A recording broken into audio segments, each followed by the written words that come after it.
Episode 4 Indian Army Services Rank Structure and Gallantry Awards Complete Defense Information for SSB। नमस्कार future officers. अगर मैं आपसे पूछूं कि आर्मी का सबसे महत्वपूर्ण आदमी कौन होता है तो शायद आप तुरंत बोलेंगे जनरल।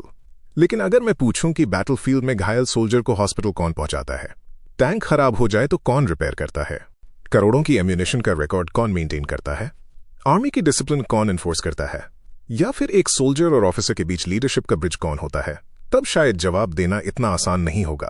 यही वजह है कि इंडियन आर्मी सिर्फ राइफल्स और टैंक्स की फोर्स नहीं है। ये एक कंप्लीट इकोसिस्टम है जहां हर ब्रांच, हर रैंक और हर अपॉइंटमेंट की अपनी अलग रिस्पॉन्सिबिलिटी होती है। आज के एपिसोड में हम इंडियन आर्मी की important services, rank structure, JCO NCO system और गैलेंट्री अवार्ड्स को डिटेल में समझेंगे। The services that keep the army running. पिछले एपिसोड में हमने कॉम्बैट आर्म्स और कॉम्बैट सपोर्ट आर्म्स के बारे में पढ़ा था। आज हम उन सर्विसेज की बात करेंगे जो सीधे एनिमी से नहीं लड़ती, लेकिन उनके बिना आर्मी एक दिन भी बैटलफील्ड में ऑपरेट नहीं कर सकती। सबसे पहले बात करते हैं आर्मी डेंटल कॉर्प्स की। अक्सर लोग सोचते हैं कि डेंटल ट्रीटमेंट आर्मी में कोई छोटी सी फैसिलिटी होगी, लेकिन सच्चाई बिल्कुल अलग है। अगर एक सोल्जर की डेंटल हेल्थ ठीक नहीं है तो उसकी कॉम्बैट एफिशिएंसी भी प्रभावित होती है। लॉन्ग डिप्लॉयमेंट्स, एक्सट्रीम वेदर और ऑपरेशनल स्ट्रेस के बीच डेंटल केयर बनाए रखना बहुत जरूरी होता है।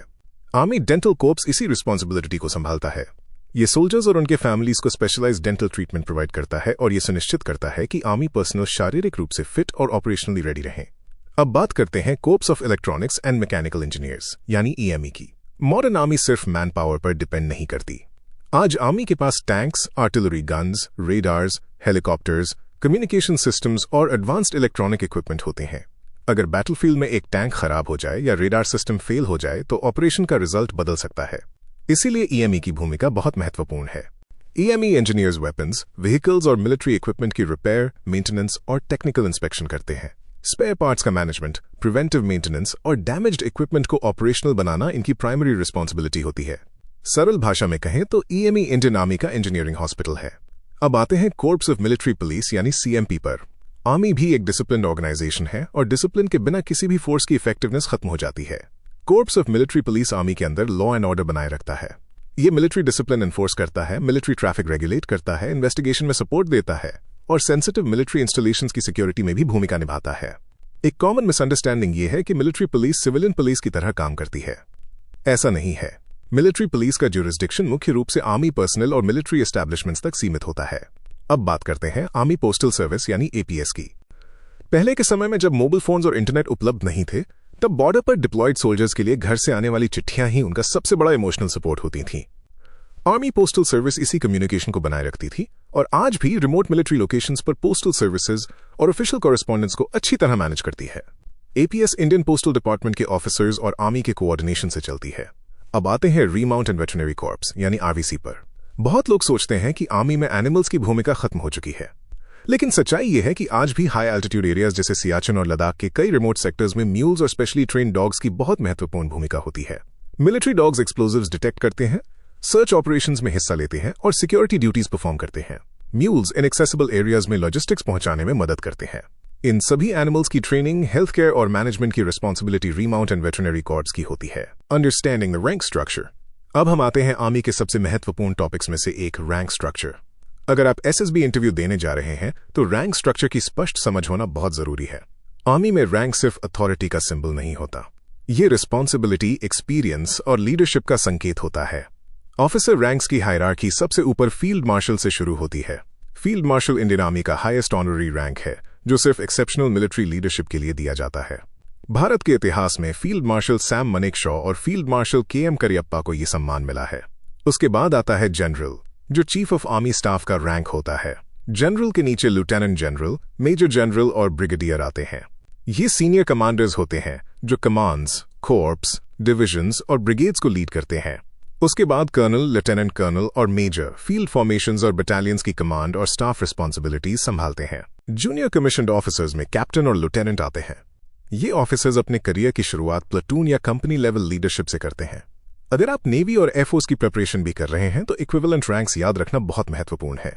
आर्मी का कर्नल, नेवी का कैप्टन और एयरफोर्स का ग्रुप कैप्टन इक्विवेलेंट रैंक्स होते हैं। इसी तरह ब्रिगेडियर का इक्विवेलेंट नेवी में कॉमोडोर और एयरफोर्स में एयर कॉमोडोर होता है। SSB में यह कंपैरिजन बहुत बार पूछा जाता है। WHO और द JCOs। अब एक बहुत दिलचस्प कैटेगरी समझते हैं, इंडियन आर्मी में ऑफिसर्स और सोल्जर्स के बीच एक अलग लीडरशिप लेयर होती है जिसे जूनियर कमीशन्ड ऑफिसर्स यानी JCOs कहा जाता है। ये सिस्टम दुनिया की बहुत कम आर्मीज में मिलता है। JCOs अनुभवी सोल्जर्स होते हैं जो अपनी आउटस्टैंडिंग सर्विस और लीडरशिप के आधार पर प्रमोट होते हैं। आर्मी में सूबेदार मेजर सबसे सीनियर JCO रैंक होती है। उसके बाद सूबेदार और नायब सूबेदार आते हैं। JCOs की भूमिका सिर्फ एडमिनिस्ट्रेशन तक सीमित नहीं होती। ये यंग ऑफिसर्स को गाइड करते हैं, सोल्जर्स और ऑफिसर्स के बीच कम्युनिकेशन ब्रिज का काम करते हैं और अपने एक्सपीरियंस से ऑपरेशनल एफिशिएंसी बढ़ाते हैं। इसी वजह से आर्मी में JCOs को बहुत सम्मान दिया जाता है। आउटस्टैंडिंग सर्विस के लिए कुछ JCOs को ऑनररी लेफ्टिनेंट या ऑनररी कैप्टन की रैंक भी दी जा सकती है। WHO और NCOs। अब बात करते हैं नॉन कमीशन्ड ऑफिसर्स यानी NCOs की। NCOs आर्मी की बैकबोन होते हैं। एक सेक्शन या छोटी टैक्टिकल टीम की लीडरशिप अक्सर NCOs के हाथ में होती है। नाइक और लांस नाइक जैसे रैंक्स इसी कैटेगरी में आते हैं। ये सीधे सोल्जर्स के साथ काम करते हैं, उनकी ट्रेनिंग करवाते हैं और डिसिप्लिन बनाए रखते हैं। अगर ऑफिसर्स आर्मी का ब्रेन है तो NCOs आर्मी की मसल्स और नर्व्स होते हैं। Gallantry awards, the highest honour of bravery.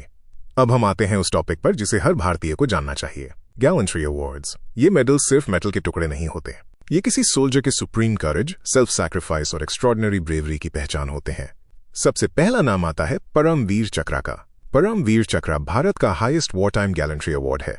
ये उन सोल्जर्स को दिया जाता है जिन्होंने एनिमी के सामने एक्स्ट्रॉर्डिनरी ब्रेवरी और सुप्रीम सैक्रिफाइस दिखाया हो। इसके बाद आता है महावीर चक्र, जो वॉर टाइम ब्रेवरी का सेकंड हाईएस्ट अवार्ड है। तीसरा है वीर चक्र, जो बैटलफील्ड में कंस्पिक्यूअस गैलेंट्री के लिए दिया जाता है।